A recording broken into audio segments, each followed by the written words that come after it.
ओम साई राम, जय साई राम। आप सब लोग कैसे हो? उम्मीद करती हूँ बाबा की दया से सब लोग कुशल मंगल होंगे। तो आज मैं जो एक्सपीरियंस सुनाने जा रही हूँ ये रिलेटेड है उदी से, बाबा की चरणामृत और वहाँ का जो नीम वृक्ष है उसके पत्तों से रिलेटेड, और जो बाबा को चंदन चढ़ाई जाती है उससे। तो 2021 में क्या हुआ था कि एक भाई था देहरादून की, एक्चुअली एक दीदी थी जो मेरे साथ कनेक्टेड थी।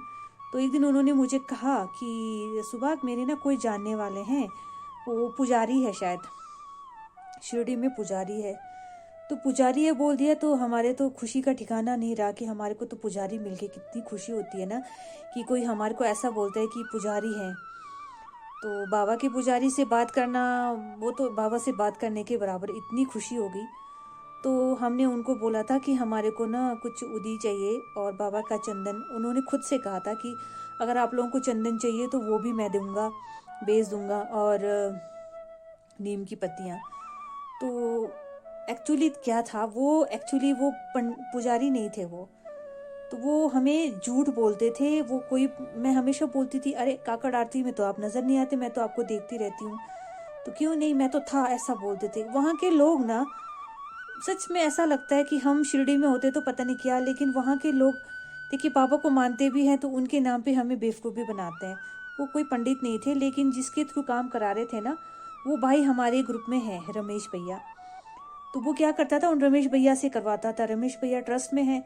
तो उन्होंने, उन लोगों ने क्या, उस आदमी ने क्या किया कि वो जो चीज़ें मंगवाता था वो रमेश भैया के थ्रू मंगवाता था, और वो ये बोल के कि मैं पंडित हूँ बोल के हमारे को बेचता था। तो उसने मुझे, हमारे को भेजी थी, उनको भी, दीदी को भी और मुझे भी, 8 पैकेट उदी और चंदन, जो बाबा को रात को सोने से पहले चढ़ाई जाती है, समाधि पे लगाई जाती है वो, और बाबा की छोटी सी बॉटल चरणामृत और उसमें कुछ मिठाइयाँ और नीम की पत्तियाँ भेजी। तो जैसे ही वो आई तो पूरा घर महक गया। इतनी खुशबू चंदन से ना, बहुत खुशबू आ रही थी, जैसे समाधि मंदिर में आती है ना, वैसी बहुत प्यारी सी उसकी खुशबू घर में महक गई।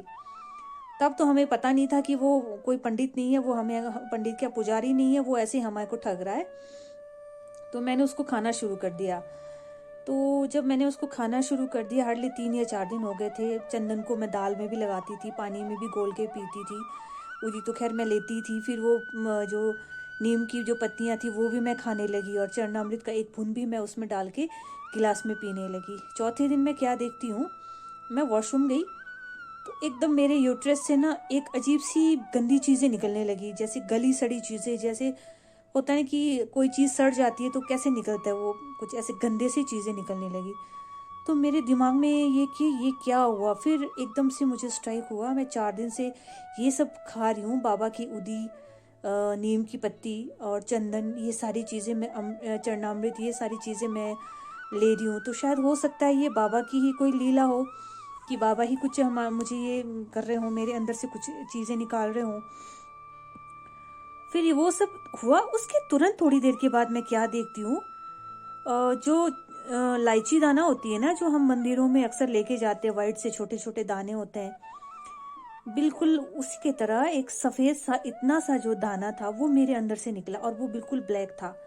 कि अगर इलायची दाना को हमने किसी काले रंग में डुबो दे तो उसका कलर बिल्कुल काला और वैसे ही होगा। वो उतने ही साइज का था, खुरदरा था, जैसे खुरदरा इलायची दाना होता है ना, वैसे ही वो खुरदरा भी था, और दिखने में उसी साइज का था। तो मैं हैरान होगी, पहले गंदी चीज़ें निकली, गली सड़ी चीज़ें, कोई बीमारी शायद निकल रही थी। उसके बाद वो जो चीज़ निकली ना, उसने मुझे बहुत स्ट्राइक मेरे दिमाग में हुआ कि क्या कोई, किसी ने मुझे कुछ नेगेटिव चीज़ खिला दी थी, या कोई जादू टोना, ये सब भी तो होता है इस दुनिया में, सब कुछ है, नेगेटिव एनर्जी भी है।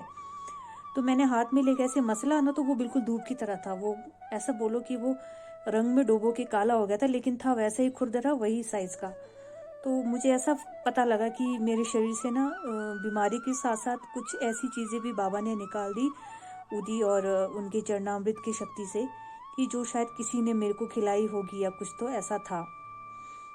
फिर रही उस भाई की बात, तो अचानक ही क्या हुआ कि उस भाई के बारे में भी पता लगने लगा। वो दीदी भी बोल रहे थे ये शायद फ्रॉड है, हमारे को ठगता है। तो अचानक एक दिन मेरे भैया, मेरे जो ग्रुप में भाई था, उससे मैंने बात हुई, किसी भाई को फॉरेन में जो है बाबा का स्वरूप भेजना था। तो उस भाई का जिक्र हमने, इवन बहुत सारे ऐसे थे, हमने पूछा था कि ऐसे फलाने नाम का एक वहाँ पे पुजारी है ट्रस्ट में, तो सब ने बोला कि ऐसा नाम का कोई पुजारी नहीं है। फिर मैंने रमेश भैया को बोला कि रमेश भैया, यहाँ ऐसे ऐसा एक आदमी है, ऐसे बोलता है मैं पंडित हूँ, वहाँ का पंडित हूँ, और वो सब चीज़ें मेरे को बेचता है वो। तब उन भैया ने बोला वो तो मध्य प्रदेश का है, वो तो झूठ बोलता है आपको, वो सारी चीज़ें तो मेरा मतलब जानने वाला है, उसने मुझसे ही लिया, और मुझे बोला भी था कि नहीं बताना, और मुझे ये बोलता था कि आप रमेश को बात मत पूछना कुछ, क्योंकि वो झूठ बोलता था, बेवकूफ़ बनाता था। अब देखिए बाबा अपने भक्त के साथ ना ऐसे कोई नाइंसाफ़ी नहीं होने देते।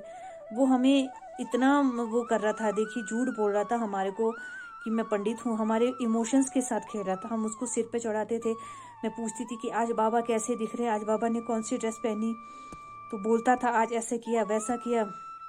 इवन एक दिन तो मुझे इतना तक झूठ बोल दिया कि मैंने आपके नाम का फूल बाबा को चढ़ाया, तो वो जो फूल है ना वो गिर गया नीचे, मतलब आशीर्वाद दिया। तो वो इतना हमारे इमोशंस के साथ खेल रहा था। तो बाबा ये सारी चीज़ें नहीं देखते ना कि कोई किसी के इमोशंस के साथ खेले तो उसका बांडा फोड़ देते हैं। तो ऐसे सेम एक और भी था, वो शिरडी का ही एक बंदा था, उसका नाम मैं नहीं बताऊंगी।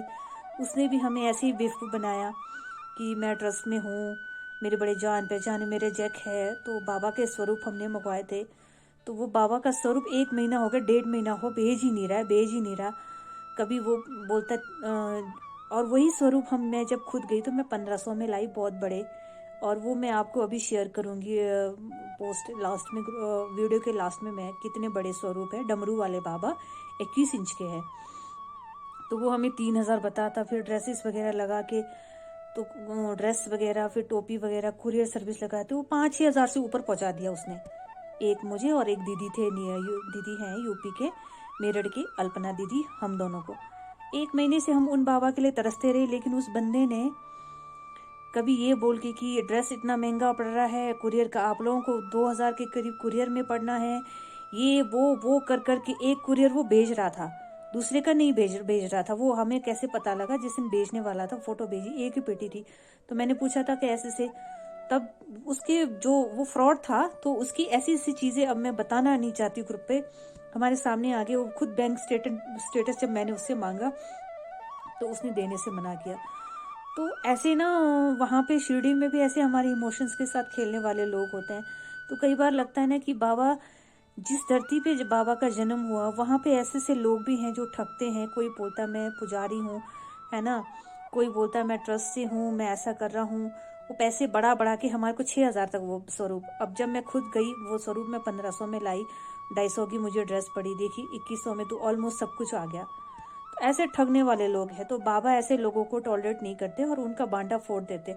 और वो भाई भी, जब मैं राखी बेचती थी ना, राखी बेचने के लिए बोला उस भाई को, तो बोलता था कोविड का टाइम था, किसी को अंदर जाने नहीं देते थे, तो हमें आके बोलता था कि मैं तो अंदर जाके दर्शन करके भी आ गया। मैंने कहा अच्छा तेरी इतनी चलती है।